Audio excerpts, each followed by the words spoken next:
El tren de cercanías dejó a Amelia en la polvorienta y silenciosa estación de San Lucas del Río, un pueblo que parecía haberse quedado anclado en la década de los 60.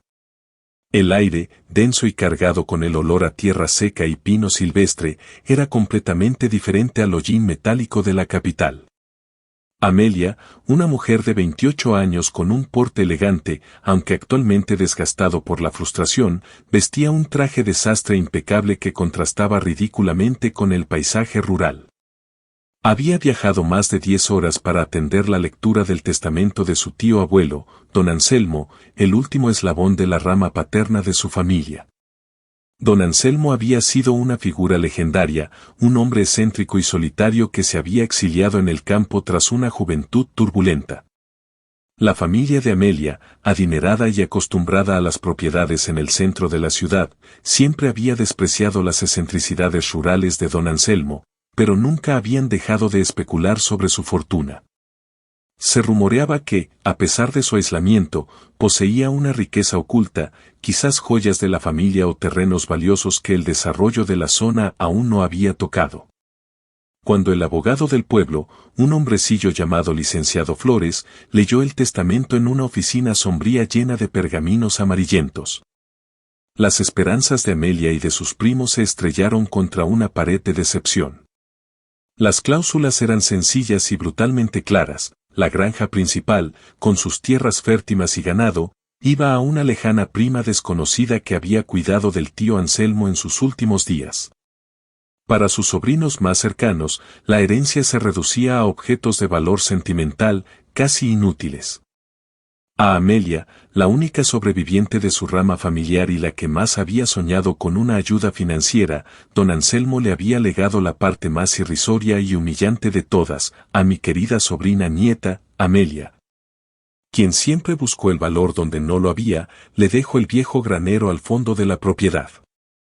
Y el derecho a todo lo que contenga, si es que logra abrirlo. La indignación de Amelia fue silenciosa, pero quemante. Sus primos no disimularon su burla. ¿Un viejo granero? Una estructura podrida, probablemente llena de ratas y maquinaria oxidada. Un insulto apenas velado a su ambición. Aceptó los papeles con frialdad y decidió que se iría de San Lucas esa misma tarde. Sin embargo, un aguijón de curiosidad la detuvo. ¿Por qué la frase, si es que logra abrirlo? Al día siguiente, impulsada por esa última duda, Amelia contrató un taxi para que la llevara hasta el límite de la antigua propiedad de don Anselmo. La granja era hermosa, pero ella caminó decididamente hacia la parte trasera, siguiendo las indicaciones del abogado. Allí, casi oculta por una maraña de maleza y enredaderas espinosas, se alzaba la estructura de madera más triste y olvidada que jamás había visto. Era un esqueleto de madera grisácea, inclinado peligrosamente, con el techo parcialmente hundido. Era, sin duda, el viejo granero. Un candado de hierro macizo, tan antiguo que estaba cubierto por una pátina verdosa y herrumbre, aseguraba la pesada puerta de madera. Era la llave que había recibido con los documentos la que lo abría, una llave grande y pesada, con un diseño ornamentado que parecía desproporcionado para un objeto tan ruin. Tras varios intentos, la llave giró con un chirrido agónico, liberando el pestillo. El olor que emanó al aflojarse la puerta era una mezcla abrumadora de moho, paja húmeda y algo indefinido, algo que recordaba a metal oxidado y, extrañamente, a especias. Empujó la puerta con todas sus fuerzas. El portón se abrió lentamente, arrastrándose sobre el suelo de tierra con un gemido largo y lastimero que rompió el silencio de la tarde. Una nube densa de polvo y oscuridad emergió, y Amelia tuvo que cubrirse la boca. Cuando el polvo se asentó lo suficiente, miró hacia el interior. El espacio no era grande, pero estaba completamente oscuro, salvo por unos pocos rayos de sol que se colaban por las grietas del techo. Estaba atestado de objetos cubiertos con lonas raídas y telarañas. Maquinaria de labranza antigua, sacos vacíos, un olor a pasado profundo. La decepción la invadió. Era exactamente lo que temía, chatarra. Estaba a punto de darse la vuelta, convencida de la broma final de su tío, cuando un rayo de luz que entraba por una rendija más grande iluminó un rincón. Y lo que vio allí la hizo contener el aliento. No era chatarra, ni maquinaria. Era algo completamente inesperado, algo que brillaba débilmente en la penumbra. Una oleada de emoción, tan intensa que le hizo olvidar el traje y el polvo, la inundó. Ella se emocionó. El objeto que capturó la atención de Amelia en la penumbra no era una pila de oro ni un cofre de joyas ancestrales, era mucho más sutil y, para ella, infinitamente más intrigante. Era una pared de madera, diferente a las otras. Mientras que las paredes circundantes estaban descoloridas y carcomidas por el tiempo, esta sección en particular, de unos 2 metros de ancho y alto, estaba compuesta de tablones de cedro oscuro y bien conservado, unidos tan perfectamente que la costura era casi invisible.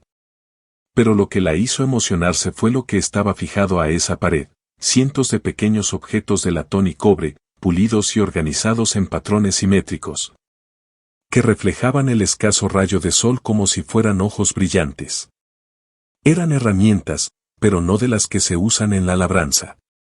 Eran instrumentos de precisión, calibradores antiguos, pequeñas lupas montadas en soportes de bronce, manómetros con esferas de porcelana y una vasta colección de engranajes diminutos, limpios y catalogados. Todo el conjunto tenía un aire de taller de relojería del siglo XIX, pero magnificado y dispuesto como una obra de arte moderna. Bajo esa pared de herramientas, cubierto por una lona de algodón grueso, Amelia notó algo que parecía una gran mesa de trabajo.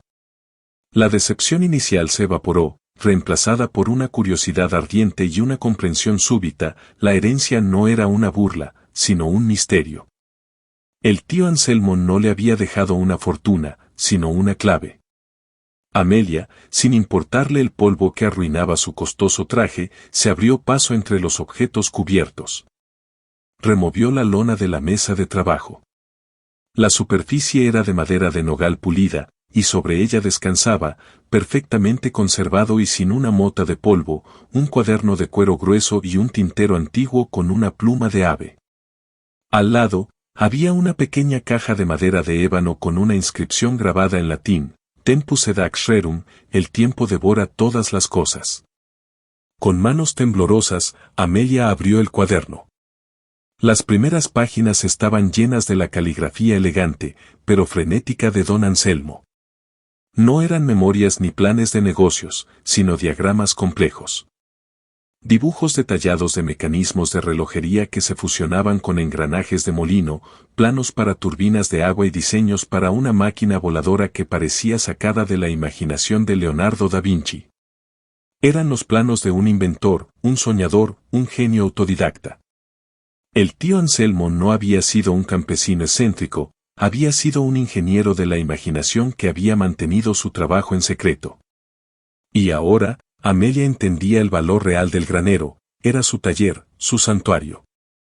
El licenciado Flores había mencionado que la herencia venía con la advertencia de que Amelia tenía que abrir el granero.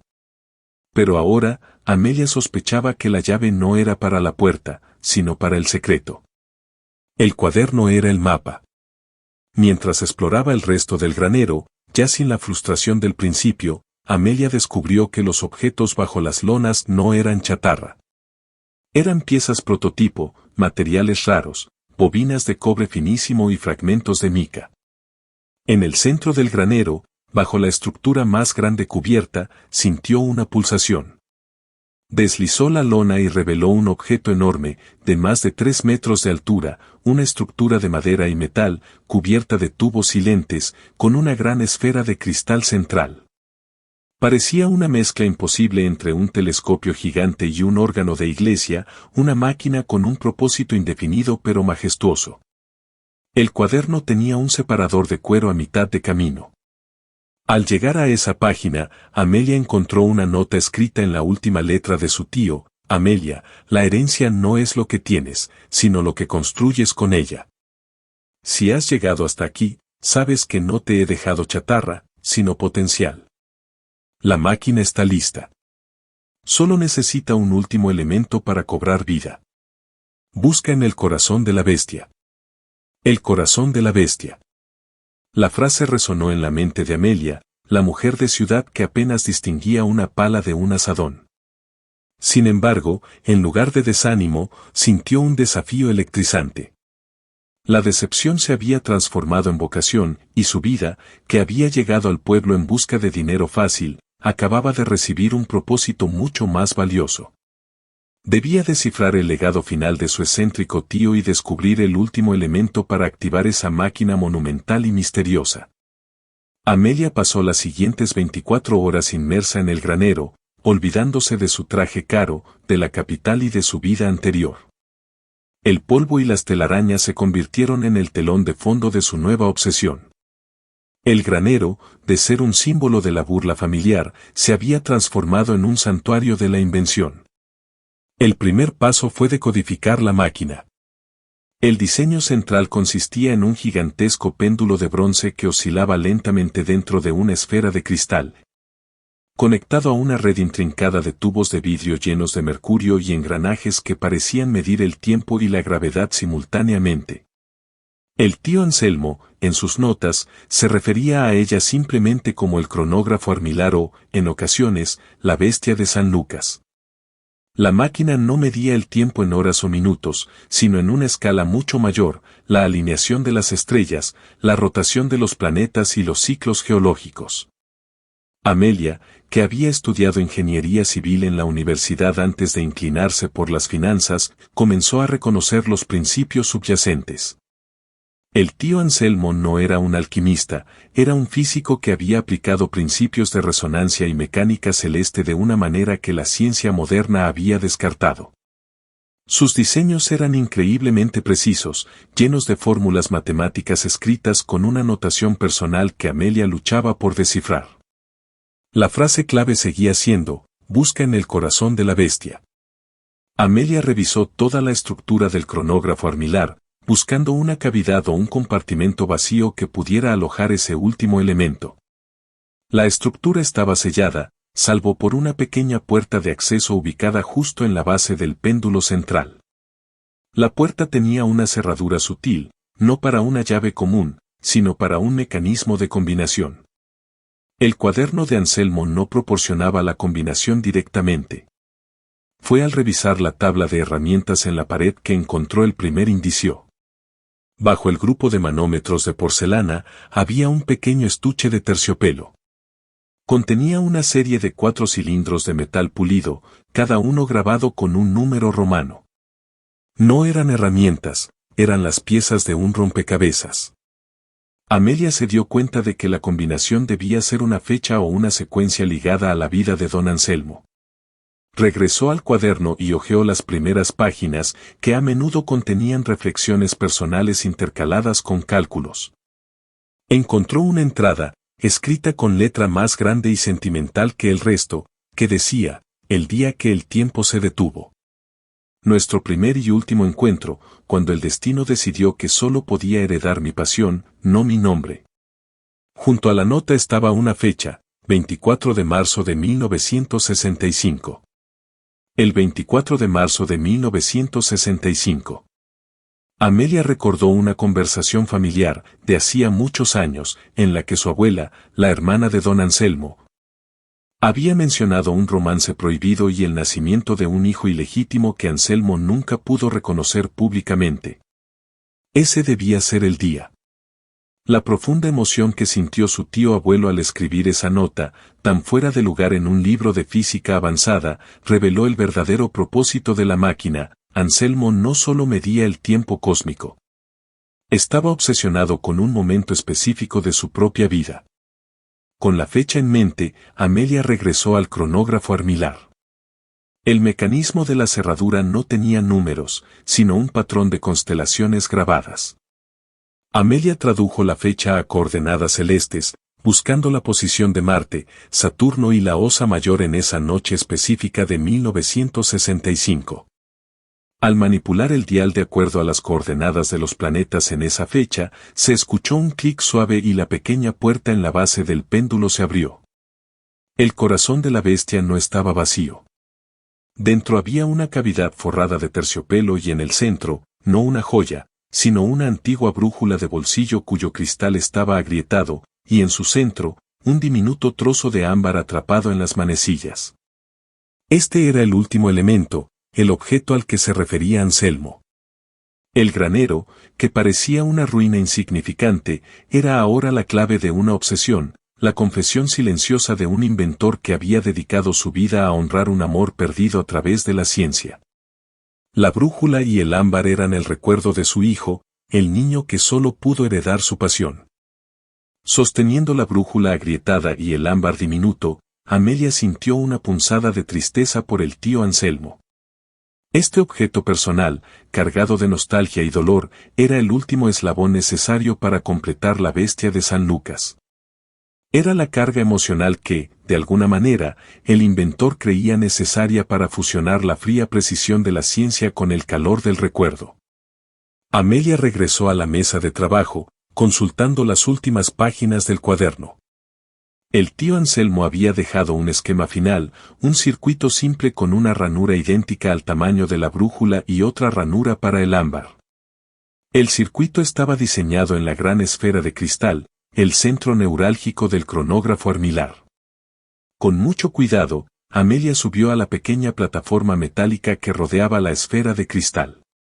El aire en la parte superior del granero era denso y quieto. El cristal estaba tan pulido que parecía desaparecer, revelando el intricado mecanismo interno. En la base de la esfera, Amelia encontró las ranuras. Colocó la brújula de bolsillo en su alojamiento, el metal hizo un contacto firme y un leve zumbido resonó en el granero. El péndulo de bronce, que había estado inmóvil durante años, comenzó a oscilar con un movimiento casi imperceptible al principio, ganando ritmo lentamente. Luego, Amelia deslizó el pequeño fragmento de ámbar en la ranura adyacente. En el momento en que el ámbar hizo contacto, la esfera de cristal cobró vida. Una luz tenue, de color azul profundo, brotó de los tubos de mercurio. Los engranajes, que antes parecían inertes, comenzaron a girar con un clic-clac suave y rítmico, creando un sonido orquestal de relojería gigante. El granero, silencioso y oscuro por años, vibró con una energía inconfundible. Amelia bajó de la plataforma y se paró frente al cronógrafo armilar, su corazón latiendo al unísono con la máquina. Los diagramas de Anselmo no mentían, la máquina funcionaba. Pero, ¿qué hacía exactamente? El péndulo ahora oscilaba vigorosamente, y la luz azul inundaba el granero, transformándolo de una ruina a un faro cósmico. El cuaderno, dejado abierto sobre la mesa de trabajo, parecía tener la respuesta. Amelia se acercó y leyó la última nota de su tío, escrita a mano con firmeza: Amelia, el cronógrafo armilar no es un motor ni un arma. Es un receptor. Es la culminación de mi trabajo en resonancia temporal. He sintonizado esta máquina para capturar la energía residual de eventos pasados, aquellos momentos de intensa emoción que dejan una huella en el tejido del tiempo. Es mi regalo para ti, la capacidad de ver y comprender lo que fue, sin alterarlo. Mira en la esfera, Amelia. Mira nuestro secreto. Amelia miró fijamente la gran esfera de cristal. Al principio, solo vio su propio reflejo, asombrada. Pero a medida que el péndulo alcanzaba su máxima oscilación, el reflejo se desvaneció. En su lugar, el interior de la esfera se llenó de una neblina plateada que se condensó en una imagen tridimensional, clara y en movimiento. Lo que Amelia presenció la dejó sin aliento. No era una imagen estática. Era una escena del pasado, proyectada en la esfera como un holograma etéreo. Vio a un joven don Anselmo, con el rostro más fresco y lleno de vida de lo que ella jamás hubiera imaginado, de pie en ese mismo granero.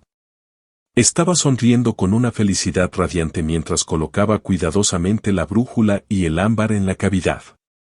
Junto a él había una mujer de belleza sencilla y rural, con el cabello trenzado. La escena era la de dos amantes compartiendo un secreto, despidiéndose con ternura. Era el momento que el tío Anselmo había marcado como el día que el tiempo se detuvo. La emoción de la escena, el amor, la pena por la despedida inminente, se sentían tan reales que Amelia casi podía oler el perfume de la mujer. El cronógrafo armilar no era un aparato para ganar dinero, era un testamento de amor. Al ver esa escena, Amelia comprendió que la herencia más valiosa era la historia no contada de su tío. Y entendió que el granero era la única máquina en el mundo capaz de ver el pasado de San Lucas. Su decepción original se había transformado completamente en un profundo respeto y una emocionante comprensión del potencial que ahora tenía en sus manos. La proyección holográfica se desvaneció tan lentamente como había aparecido, dejando a Amelia en un silencio reverente. La luz azul del cronógrafo armilar se redujo a un resplandor constante, como un corazón que late en reposo. Amelia había entrado al granero como una ingeniera de finanzas en busca de un cheque y salía como la guardiana de una reliquia temporal, portadora de una historia de amor y un potencial científico incalculable. El conocimiento que ahora poseía era su verdadera herencia. La máquina no era una reliquia inútil, era una ventana al pasado.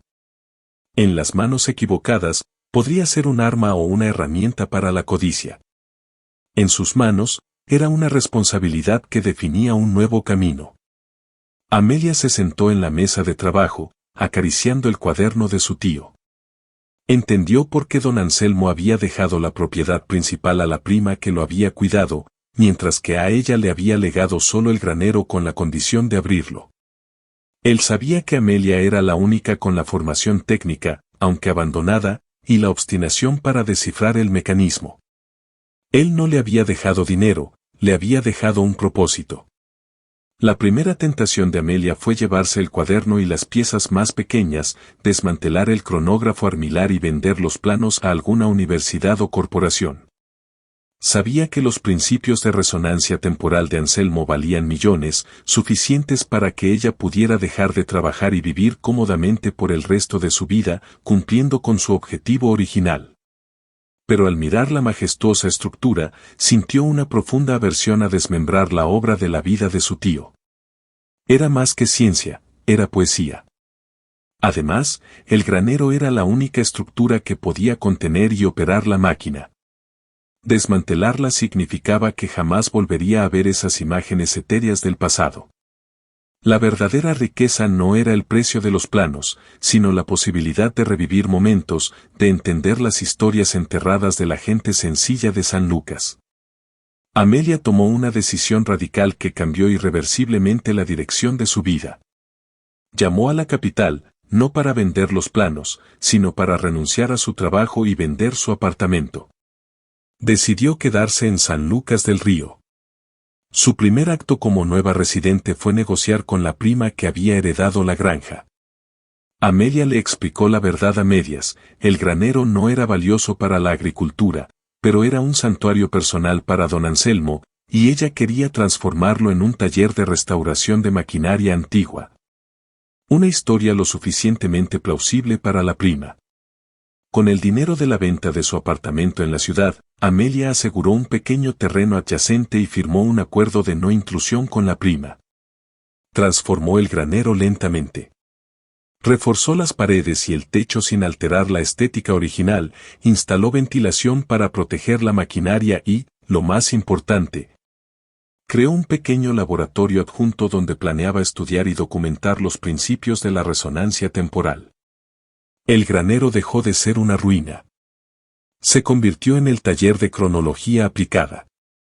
Amelia no se hizo rica en el sentido que había imaginado inicialmente, sino rica en experiencia y conexión. Usó sus habilidades para ayudar al pueblo, restaurando viejos relojes y maquinaria de la granja que otros habían descartado.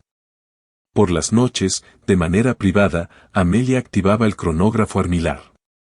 Se concentraba en momentos de la historia del pueblo, las fundaciones de la iglesia, las celebraciones antiguas en la plaza, los secretos de los antepasados.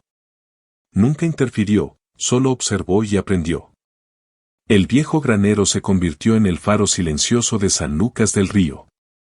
Amelia, la mujer de ciudad que había llegado buscando dinero, encontró una vida de profunda satisfacción. Había heredado un legado de amor, ciencia y misterio que, al aceptarlo, no solo la emocionó, sino que le dio un propósito más grande y significativo que cualquier fortuna que el dinero pudiera comprar. El granero era ahora el corazón latente de su nueva vida.